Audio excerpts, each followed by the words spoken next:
Hello, in this video I want to show you how to install Microsoft Edge browser on your OPPO Find X5 Lite.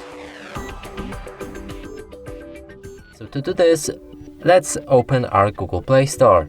Here we want to find Microsoft Edge.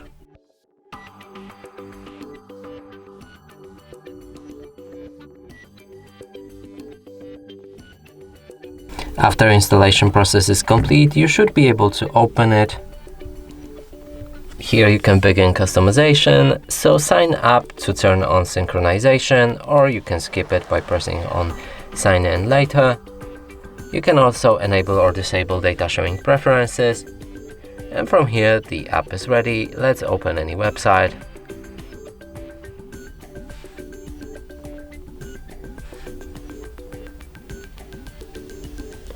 And as you can see, it works fine. And that's it for this video. Hope you like it. Please consider subscribing to our channel, leave a like and a comment below.